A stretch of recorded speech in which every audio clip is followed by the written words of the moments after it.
நான் என் பிதாவின் சித்தம் செய்யவே வந்தேன். பிதா என்ன விரும்புறாரு? இயேசு என்ன விரும்புறாரு? பிதா விரும்புறாரு. இயேசு எதை விரும்புறாரு? பிதா விரும்புறதா இயேசு விரும்புறாரு. அப்ப என் பிதா காட்டுகிறதை அல்லாமல் வேறொன்றை நான் செய்வதில்லை அப்படின்றாரு. அப்ப பிதா அவர்கிட்ட என்னதான் காட்டியிருக்காரு? சுகமாக்குங்க போய். இயேசு சீசர்கள் சொன்னார், போய் சுகமாக்குங்க. ஏன்னா வியாதி என்னுடைய சித்தம் அல்ல. கரங்களை தட்டி கர்த்தருக்கு நன்றி சொல்லுவோம்.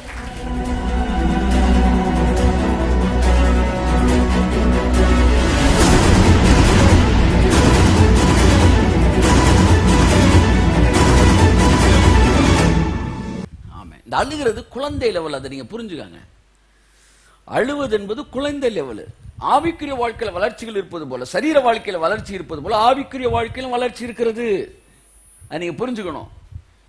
நீங்கள் புதிதாய் பிறந்த குழந்தைகளை போல அப்படின்றார் பாருங்க. இதுல வளர்ற மாதிரி அதுலயும் வளர்றாங்க. இந்த புதுசா பிறந்த குழந்தை என்ன செய்யணும்னா எல்லாத்துக்கும் அழுகும்.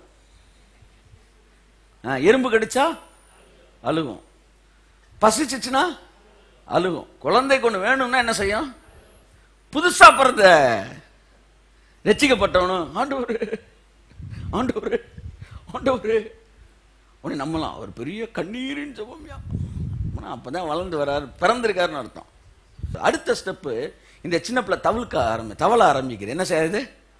தவள ஆரம்பிச்சோன்னு ஒரு பெரிய சிக்கல் என்னன்னா, கிடைக்கிறதெல்லாம் எடுத்து எங்க வைக்கும்? வாயில வைக்கும். அதே மாதிரிதான் அதுவும் குழந்தை லெவல். சிலர் எங்கனக்குள்ள கூட்டம் போட்டாலும் தவழ்ந்து போயிடுவாங்க. கிடைக்கிறதெல்லாம் வாயில வைக்கிறது.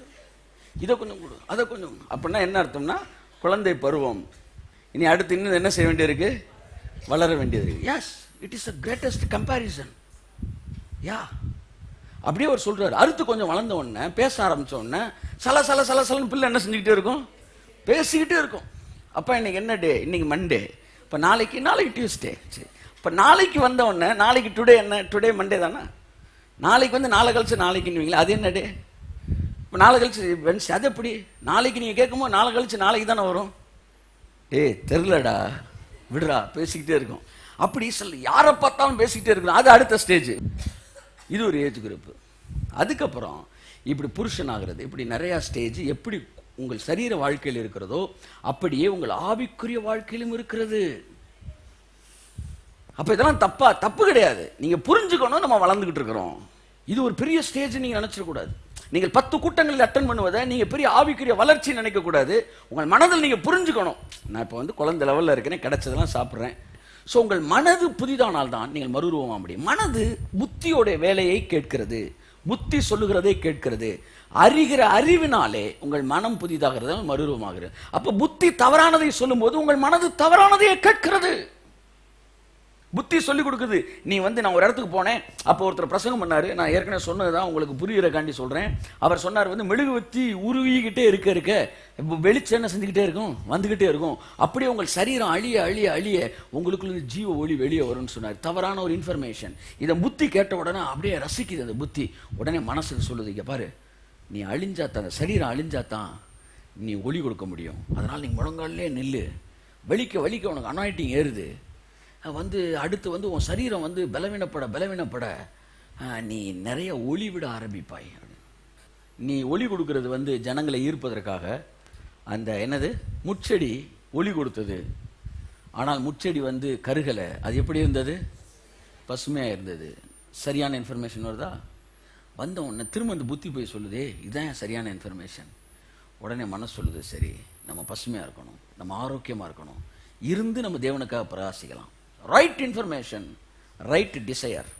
Right desire, right life. Wrong information, wrong desire. Wrong desire, wrong life. Not long life. அன்புக்குரியவர்களாகவே தவறான தகவல்கள் தவறான விருப்பங்களை உங்களுக்குள் ஏற்படுத்துகிறது. தவறான விருப்பங்கள் உங்கள் வாழ்க்கையிலே தவறான பிசாசின் செயல்பாடுகளை உள்ளே என்ன செய்கிறது? கொண்டு வருகிறது. ஆகவே நீங்கள் சரியானதை விசுவாசியுங்கள். உங்கள் மனது எந்த அளவு தேவனை நம்பி விசுவாசமாய் இருக்கிறதோ அந்த அளவு உங்கள் வாழ்க்கை ஆசீர்வதிக்கப்படும். ஸோ ராங் இன்ஃபர்மேஷன் ராங் டிசைரை கொடுத்துரும். அதில் ஒரே ஒரு ராங் இன்ஃபர்மேஷனை இன்னைக்கு நான் சொல்லிட்டு நான் முடிக்கிறேன். அன்புக்குரியவர்களே, விசுவாசம் என்கிற ஒரு பதத்தை நாம் அதிகமாக என்ன செய்கிறோம்? கேள்விப்படுகிறோம். இந்த விசுவாசத்தினாலே நாம் ஆசீர்வதிக்கப்படுகிறோம் என்கிற பிரசங்கங்களை கேட்கிறோம். இந்த பிரசங்கத்துல ஒரே ஒரு தவறான ஒரு விஷயம் உங்களுக்குள்ள வந்துருச்சுன்னா என்ன வந்துருச்சுன்னா நீங்க அந்த தவறானதே என்ன செய்ய ஆரம்பிச்சிடுறீங்க, நினைக்க ஆரம்பிச்சிடுறீங்க. அதனால உங்கள் செயல்களும் உங்கள் ஜெபங்களும் தவறானதா என்ன செய்கிறது, மாறுகிறது. பாருங்க, சரீரத்தை பாதிச்சிரும். எத்தனையோ பேர் ஆண்டவரே எனக்கு வியாதிகளை தாங்க ஆண்டவரேன்னு கேட்டு ஜெபிக்கிறவங்க இருக்கிறாங்க. என்னை உருமாற்றுவதற்காக எனக்கு வியாதிகளை தாங்க ஆண்டவரே என்று பேசுகிறவர்கள் இருக்கிறார்கள். இது தவறான ஒரு ஜெபமாய் இருக்கிறது. இயேசு கிறிஸ்து வியாதியை நீக்குகிறவராய் இருந்தார். அல்லேலூயா. அது தேவனுடைய சித்தமாய் இருக்கிறது. நீங்க ரொம்ப தேவனுடைய சித்தத்தை பத்தி குழம்பவே வேண்டாம். எனக்கு ஒரு வியாதி வந்திருக்கே, தேவ சித்தமா? நீங்க யோசிக்கவே கூடாது. அது தேவ சித்தமே கிடையாது. இயேசு கிறிஸ்து எத்தனையோ பேர் ஜெபிக்கிறதுக்கு வந்தாங்க. யாராச்சும் ஒரே ஒரு ஆள்கிட்ட, தம்பி நீ கொஞ்ச நாள் இந்த வியாதியில இரு, கர்த்தர் உன்னை பூரணப்படுத்துறாரியா? யாருக்காச்சும் சொன்னாரா?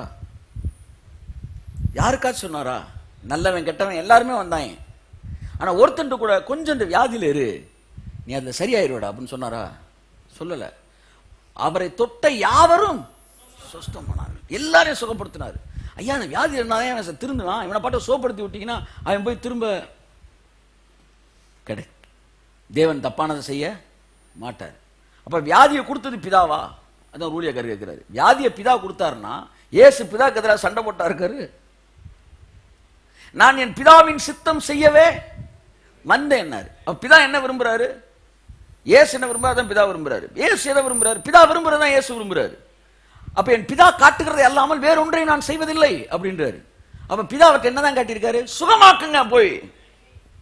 இயேசு சீசர்கள் சொன்னார், போய் சுகமாக்குங்க. ஏன்னா வியாதி என்னுடைய சித்தம் அல்ல. கரங்களை தட்டி கர்த்தரை சொல்லுவோம். மரணமே தேவனுடைய சித்தம் அல்ல. இப்பெல்லாம் டிவியில கூட மரணமா நிகழ்ச்சி தான் டக்குன்னு ஸ்கிப் பண்ணி போயிடுது. ஏன்னா அது தேவனுடைய சித்தம் அல்ல. எத்தனை பேர் நம்புறீங்க? அதை நீங்க விரும்பினா உங்களுக்கு அந்த நித்திய ஜீவனுடைய வாழ்க்கை வரும். நீங்கள் விரும்பாமல் போனால் அது உங்களுக்கு தூரமாய். எத்தனை பேர் விரும்புகிறீர்கள்?